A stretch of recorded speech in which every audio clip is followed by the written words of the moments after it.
Pelabuhan ditutup saat hari nyepi, ribuan pemudik asal Bali mudik awal. BPBD imbau pemudik waspada bencana di kawasan Mataraman hingga Tapal Kuda. Jangan lewatkan kajian fenomena malam Lailatul Qadar.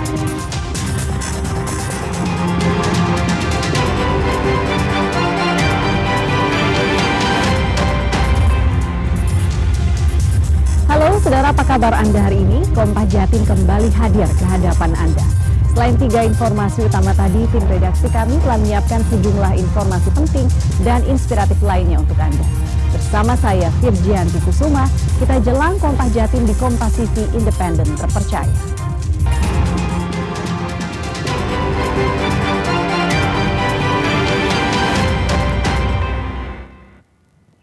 Kita buka Kompas Jatim dengan sorotan pertama dari Banyuwangi. Pelabuhan Ketapang Banyuwangi terus dipadati para pemudik asal Bali. Berdasarkan data Angkutan Sungai dan Penyeberangan atau ASDP, tercatat 54.000 lebih penumpang sudah tiba di Pulau Jawa. Kapal feri di Pelabuhan Ketapang Banyuwangi terus berdatangan. Kapal lintasan Bali Jawa ini selalu terisi penuh penumpang, mobil, kendaraan roda 2 dan travel. Data dari ASDP di pelabuhan selama 24 jam menunjukkan ada 54.000 lebih penumpang asal Bali menuju Jawa. Sedangkan dari Jawa tujuan Bali terdata 21.000 penumpang. Diprediksi puncak arus mudik akan berlangsung pada 26 hingga 27 Maret ini.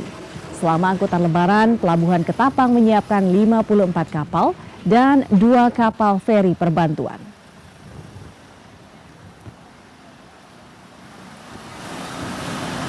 Jawa, Jember. Ke Tanggul. Jember ya Pak, pulang Ya, kampung Pak? pulang kampung, ya. Perjalanan gimana? Ramai tadi Pak? Oh, ramai sekali. Ini berapa orang di dalam di sini Pak? 8 sama anak kecil. Keluarga atau bukan ini Pak? Sebelumnya, saudara, ribuan pemudik asal Pulau Bali tiba di Banyuwangi. Sebelumnya mereka sempat terjebak macet 3 jam di Pelabuhan Gilimanuk. Mudik awal ini dilakukan karena Pelabuhan Lintas Jawa Bali akan tutup saat Hari Raya Nyepi. Pemudik asal Pulau Bali mulai berdatangan di Pelabuhan Ketapang Banyuwangi. Mereka bergantian turun dari kapal feri. Mudik awal dilakukan karena Pelabuhan Lintasan Jawa Bali akan ditutup saat Hari Raya Nyepi yang berdekatan dengan Hari Raya Idul Fitri. Data terbaru dari Angkutan Sungai, Danau dan Penyeberangan atau ASDP menunjukkan 44.000 pemudik didominasi oleh penumpang dari Bali tujuan Jawa. Sedangkan dari Pelabuhan Ketapang Banyuwangi dengan tujuan Pelabuhan Gilimanuk mengangkut 24.000 penumpang. Kepadatan di Pelabuhan Gilimanuk membuat sejumlah penumpang terjebak macet selama 3 jam karena penumpukan kendaraan di Pelabuhan Gilimanuk. Mau ke Jember, ke Uluan, iya. Tadi gimana situasi di Pelabuhan Gilimanuk? Tadi mau ke kapal tuh situasinya tuh macet banget. Kita berangkat dari jam 1 siang, akhirnya sampai kapal tuh jam berapa? Jam 4 sore. Ya. Antri Panjang banget. Tapi dipisah Antara kendaraan besar sama kendaraan kecil dipisah. Pelabuhan Ketapang dan Gilimanuk akan ditutup pada hari Nyepi. Pelabuhan Ketapang mulai ditutup 28 hingga 30 Maret dan Pelabuhan Gilimanuk ditutup 29 hingga 30 Maret. Untuk mengantisipasi penumpukan penumpang, ASDP menyiapkan 54 kapal feri dan 2 kapal perbantuan untuk mengurai penumpukan. Tim Liputan Kompas TV Banyuwangi, Jawa Timur. Seperti diinformasikan Kompas TV, jelang Hari Nyepi, layanan operasional di Pelabuhan Ketapang Banyuwangi akan ditutup sementara mulai 28 hingga 30 Maret nanti. Penutupan ini bertepatan dengan arus mudik libur panjang akhir Maret 2025. Pelabuhan Ketapang Banyuwangi Mur akan ditutup selama 3 hari mulai 28 Maret tepat pukul 5 sore dan dibuka kembali pada 30 Maret pukul 6 pagi. Penutupan akses lintas penyeberangan Jawa Bali ini dilakukan sebagai bentuk penghormatan Hari Raya Nyepi di Bali. Saat Nyepi, seluruh aktivitas di Bali dihentikan sementara, termasuk transportasi publik. Para pemudik diimbau mengatur ulang jadwal perjalanannya, seperti melakukan perjalanan lebih awal guna menghindari penumpukan kendaraan di pelabuhan. PT Angkutan Sungai, Danau, dan Penyeberangan Indonesia Ferry atau ASDP Pelabuhan Ketapang juga mengimbau agar pengguna jasa mempersiapkan payung dan jas hujan. SKP dikeluarkan memang aturannya kan 28 Maret pukul 17 di sisi Ketapang. Secara reservasi tiket kami pun sudah tidak bisa beli di atas tanggal 28 sampai tanggal 30 dan jamnya pun jam 5 terakhir adalah jam reservasi terakhir. Jika beli di tiket di jam 18, 17 sudah tidak bisa, di lock lah secara sistem.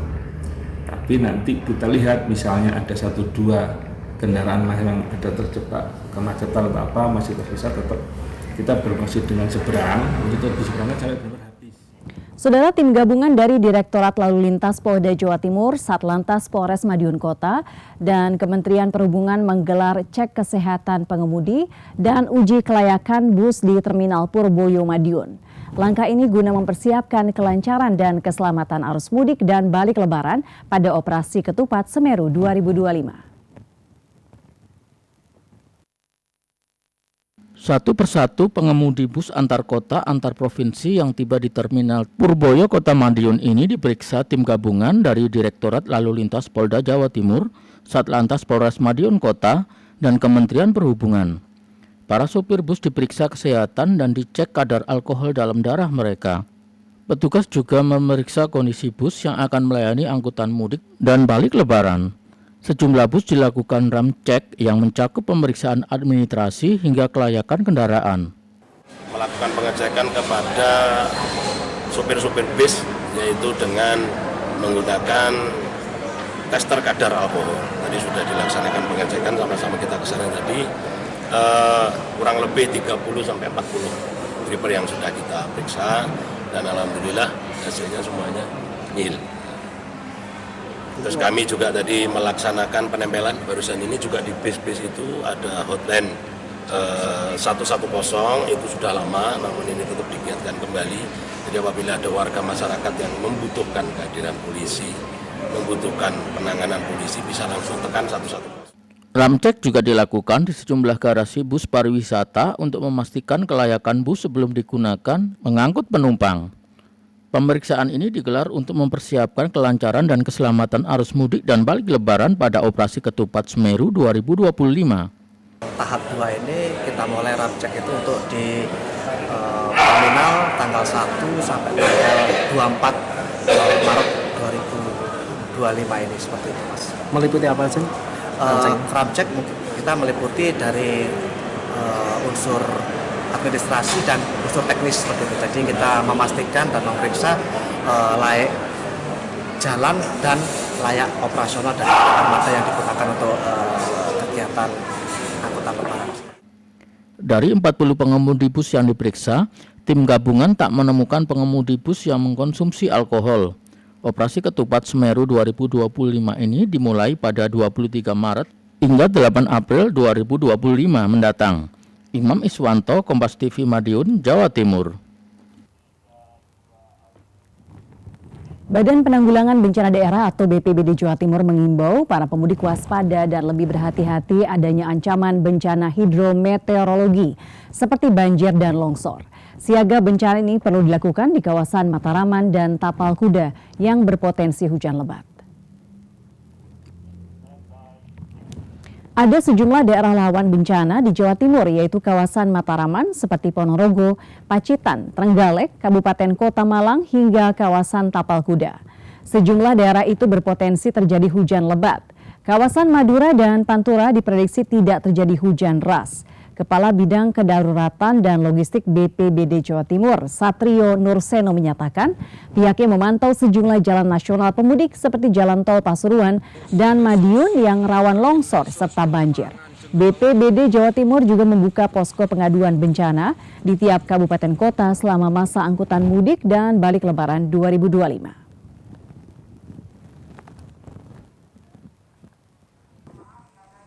Menurut perkiraan BMKG, memang beberapa hari ke depan cuaca ekstrim akan melanda di Jawa Timur. Informasi yang kami terima kurang lebih 3-4 hari ke depan itu akan curah hujan akan tinggi di Jawa Timur. Dan itu juga ada area-area yang menjadi prioritas kami dalam pemantauan. Informasi yang terkait yang disampaikan kepada kami bahwasanya daerah Matraman, khususnya di daerah Ponorogo, Pacitan, Trenggalek, daerah sisi selatan, Pantai Selatan, kemudian di wilayah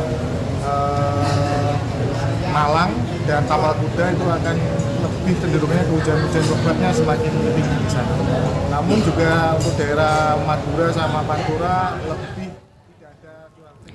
Pangkalan Utama TNI Angkatan Laut atau Lantama 5 menggagalkan penyelundupan 103 bal pres pakaian bekas senilai 515 juta rupiah di dermaga Kalimas, Perak Utara, Surabaya. Penyelundupan pakaian bekas ini merugikan industri tekstil dalam negeri dan beresiko bagi kesehatan masyarakat. Penyelundupan pakaian bekas senilai 515 juta rupiah digagalkan tim gabungan Lantama 5 setelah mendapatkan laporan dari jaringan agen terkait adanya pemindahan balpres ilegal dari satu kendaraan ke kendaraan lain di sekitar pos 5 pintu keluar dermaga Kalimas, Surabaya. Modus aksi penyelundupan ini dengan mengirimkan ratusan bolpres pakaian bekas dari luar negeri ke Makassar, lalu dikirim ke Surabaya menggunakan kapal.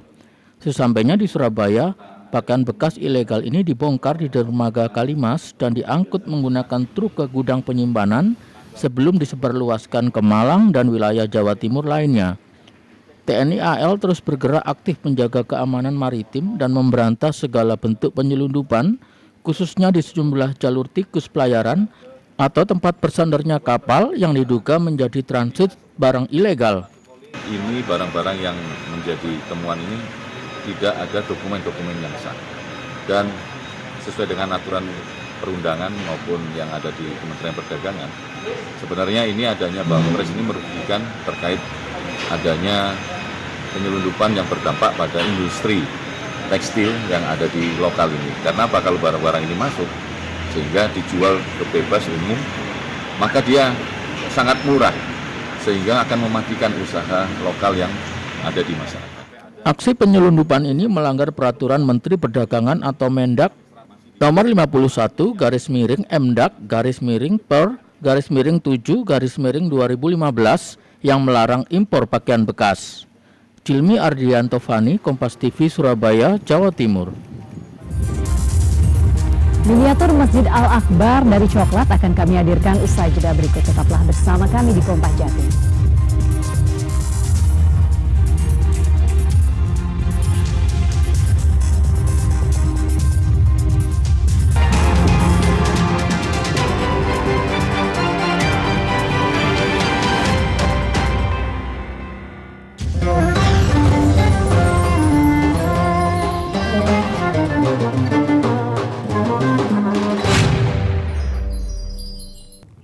Kita awali teman Ramadan dari Kota Pahlawan, Surabaya. Pengurus Masjid Al-Haq Surabaya menggelar kajian fenomena malam Lailatul Qadar dan manfaat Al-Quran di era sains teknologi.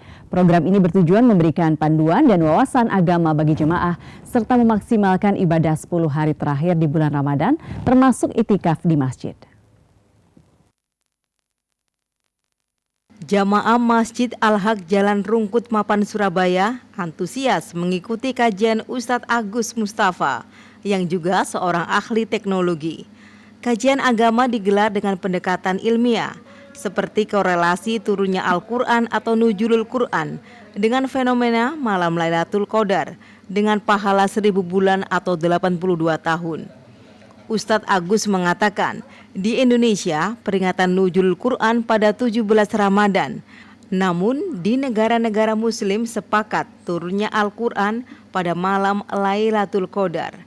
Al-Quran merupakan petunjuk bagi umat manusia terdahulu di zaman Nabi dan sahabat, sekarang dan akhir zaman. Ramadan adalah bulan turunnya Al-Quran. Tetapi memang yang 17 Ramadan peringatan Nuzulul Quran itu hanya ada di Indonesia. Di luar negeri, di luar Indonesia, di negara-negara Muslim bersepakat atau berkesimpulan bahwa turunnya Al-Quran sesungguhnya adalah saat Lailatul Qadar. Memang ayatnya sangat jelas, Inna anzalnahu fi Lailatul Qadar. Sesungguhnya Allah telah menurunkan Al-Quran di malam atau suatu malam yang disebut sebagai Lailatul Qadar. Pengurus Masjid Al-Haq sangat senang dengan kajian tersebut. Saat sains dan teknologi sudah maju, Al-Quran tetap mendampingi dan memberi bimbingan. Karena ada ratusan ayat-ayat yang mengajarkan tentang ilmu pengetahuan, sains dan teknologi. Harapannya untuk agar jamaah memperoleh wawasan baru, mindset baru dalam memahami Islam. Pengurus masjid berharap kajian yang disampaikan membuat umat Islam, terutama jamaah Masjid Al-Haq dan warga sekitar Rungkut, mempunyai wawasan baru dan pemikiran baru dalam memahami Islam. Tim Liputan Kompas TV Surabaya, Jawa Timur. Sebuah hotel di Surabaya membuat miniatur Masjid Nasional Al-Akbar seperti bentuk aslinya hingga detail. Masjid yang menjadi ikon kota Surabaya dan Provinsi Jawa Timur ini terbuat dari coklat dengan proses pembuatan selama 5 hari dan menghabiskan 50 kg coklat. Inilah miniatur Masjid Nasional Al-Akbar yang terbuat dari coklat dan baru pertama kali dibuat di salah satu hotel di Surabaya. Pembuatan miniatur masjid ini dilakukan 3 chef atau koki hotel selama 5 hari. Bentuk miniatur masjid ini dibuat semirip Masjid Nasional Al-Akbar Surabaya sesungguhnya. Ukuran miniatur masjid ini panjang 1,2 meter persegi, lebar 1,4 meter persegi, dan tinggi 60 cm persegi. Bahan dasar pembuatan miniatur masjid ini menggunakan 25 kg coklat putih, 25 kg coklat hitam, dan 10 kg icing sugar. Pembuatan miniatur masjid ini sempat terkendala membentuk detail sejumlah ruang kecil di tembok miniatur Masjid Nasional Al-Akbar. Jadi masjid ini adalah sangat banyak detailnya ya. Itu yang bikin tantangan buat saya sama tim, supaya gimana membuat masjid ini terbuat dari coklat, tapi dengan detail-detail yang contohnya seperti jendela, dan ini keramik ini juga semua dari coklat, tangganya juga.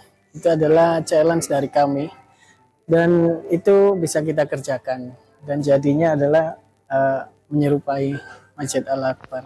Miniatur masjid ini mampu membuat kagum dan menarik perhatian pengunjung hotel karena sebelumnya pembuatan miniatur masjid biasanya terbuat dari kayu maupun bahan daur ulang. Unik dan menarik ya, soalnya kan besar banget, terbuat dari coklat, kayak gimana cara buatnya, terus penasaran kayak kok bisa buat kayak gini gitu, berapa lama buatnya kayak bisa. Sebelumnya udah pernah melihat kayak gini nggak? Belum, pertama kalinya tadi kiranya kayak miniatur biasa, kata terbuat dari coklat. Tadi dikira apa buat itu? Dikira kayak miniatur yang biasanya gitu loh, kayak terbuat dari apa ya? Ya kertas atau aluminium gitu. Pihak hotel berharap adanya miniatur masjid ini mampu meningkatkan jumlah pengunjung hotel dan menyemarakkan suasana momen Ramadan hingga Lebaran. Misbahul Munir, Kompas TV Surabaya, Jawa Timur. Saudara, tape memang identik sebagai makanan tradisional, namun kini tape hadir dengan varian lebih modern. Seorang pelaku usaha di Jember menyulap tape menjadi brownies legit dan lembut yang cocok untuk teman berbuka puasa maupun hampers lebaran. Tape, makanan fermentasi dari singkong, dikenal sebagai makanan khas Jember, Jawa Timur. Di toko Hani Bakery Jalan Basuki Rahmat, Kecamatan Kaliwates, Kabupaten Jember, tape diolah menjadi brownies dengan tekstur lembut dan aroma khas. Pembuatannya dimulai dengan mengolah 2 adonan berbeda, yakni adonan brownies yang terdiri dari terigu, telur, mentega, coklat bubuk, dan coklat batangan leleh. Adonan ini diaduk hingga merata lalu dituang ke dalam loyang. Selanjutnya, ada adonan prol tape yang terdiri dari tape singkong, susu, gula, mentega, telur, dan terigu. Aduk hingga lembut dan tuangkan di atas lapisan brownies. Ke produk tape ya, di sini ada bolen tape pakai croissant gitu, terus ada pro tape seperti ini Mbak.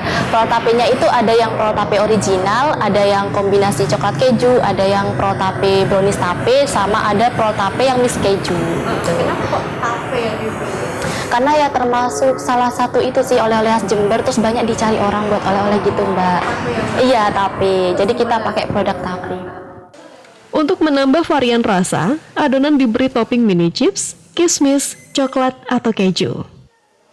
Kemudian dipanggang dalam suhu 180 derajat Celcius selama 30 menit. Hasilnya, tekstur brownies yang lembut dengan aroma tape yang khas siap dinikmati sebagai camilan buka puasa, sahur, maupun hamper spesial untuk lebaran.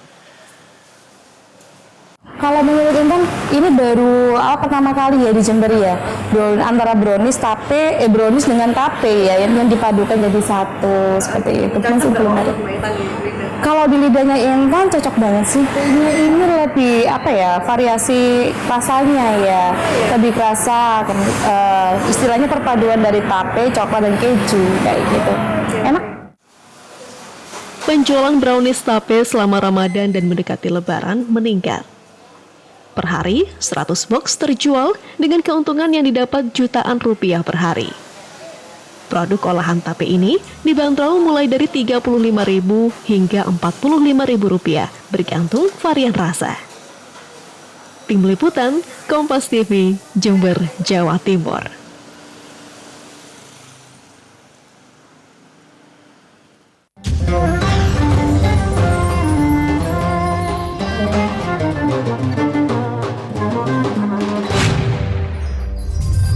Juara Open Catur Cepat Ramadan Cup 2025 akan kami hadirkan usai jeda berikut. Tetaplah bersama kami.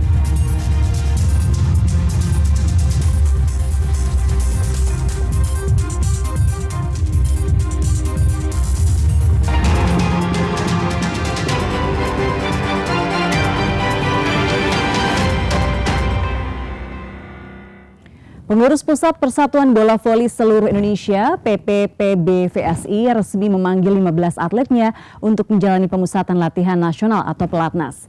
Atlet Timnas Voli Putra ini diproyeksikan untuk turun di ajang dunia Voli Putra U21 2025 Agustus mendatang. PPPBVSI memanggil atlet voli putra untuk menjalani pelatnas di Padepokan Voli Jenderal Polisi Kunarto Sentul Bogor pada pekan ini. Sebagian besar para atlet mayoritas berasal dari Pulau Jawa. PPPBVSI memilih pelatih Tiongkok Li Qiuqiang untuk menahkodai timnas voli putra. Pada ajang 2025 FIVB Volleyball Men's Under 21 World Championship yang dilaksanakan di Chiang Mai, Tiongkok 21 hingga 31 Agustus. 15 nama telah terpilih, diantaranya Imam Ahmad Faisal dari DI Yogyakarta, Farhan Fahrezi Jawa Timur, hingga Dauda Alaihim Assalam dari Jakarta, dan Raihan Rizky At-Torif dari Jawa Barat. Wakil Kabid Binpres PPPBVSI Laudri Mas Paitela menilai pelatih akan bekerja keras untuk meningkatkan chemistry 15 pemain yang dipanggil. Beberapa pemain-pemain kita yang bergabung dengan klub lain, dan kebetulan mereka sedang lolos Final Four. Itu juga mempengaruhi kinerja, chemistry dari pemain. Namun karena ini U21 yang sifatnya pembinaan, artinya pemain-pemain kami yang sudah ikut di klub lain itu bisa dianggap mereka sudah cukup baik. Sehingga dari sisi pembinaan kamu cukup puas. Pemain yang tidak masuk di 15 ini, yang tampil di Final Four, kalau dia bisa memberikan penampilan performan yang bagus, ya mau tidak mau Mister ya tidak bisa menutup mata. Dari 24 tim yang tampil termasuk skuad merah putih, Indonesia tergabung dalam pool D bersama Italia, Argentina, Tunisia, Prancis, dan Ukraina. Sebelum turun di kejuaraan dunia, Timnas Voli Putra U21 akan mengikuti kejuaraan invitasi di Taiwan April nanti. Tim Liputan Kompas TV. Panitia penyelenggara Open Catur Cepat Ramadan Cup 2025 memberikan uang pembinaan kepada IM Nayaka Budi Dharma, juara kategori Open Catur Cepat Ramadan Cup 2025. Sang juara juga diikutkan dalam pelatihan dan pertandingan di kawasan Eropa Timur. Dan informasi ini sekaligus menutup jumpa kita di Kompas Jatim hari ini. Jangan lupa saudara untuk menyaksikan live streaming kami di kompas.tv dan channel YouTube Kompas TV Jawa Timur. Kompas TV independen terpercaya. Saya Virgianti Kusuma, sampai jumpa. Event gagasan PB Percasi Catur Cepat Ramadan Cup resmi berakhir Minggu sore. Turnamen yang diikuti 452 peserta dari 22 provinsi ini berjalan sangat kompetitif. Di kategori Open banyak kejutan terjadi, terutama saat atlet nasional Nayaka Budi Dharma sukses meraih gelar juara dengan koleksi poin 8,5. Apalagi pemilik gelar IM ini berhasil menundukkan seniornya Grandmaster Susanto Megaranto di babak 8. Selain mendapat hadiah uang pembinaan, Nayaka Budi Dharma yang tengah bersiap untuk SEA Games Thailand juga berkesempatan berlatih dan bertanding di Eropa Timur. Ini sesuai janji Ketua Pelaksana Ramadan Cup 2025 Hardianto Kenneth yang menegaskan pemenang di kategori Open serta kelompok usia 12 dan 16 tahun mendapat kesempatan latih tanding internasional. Adapun di kategori kelompok usia 12 tahun Ramadan Cup 2025 gelar juara direngkuh Kenny Horasinobah. Sementara Morado Simanjuntak jadi yang terbaik di kelompok usia 16 tahun. Tim Liputan Kompas TV.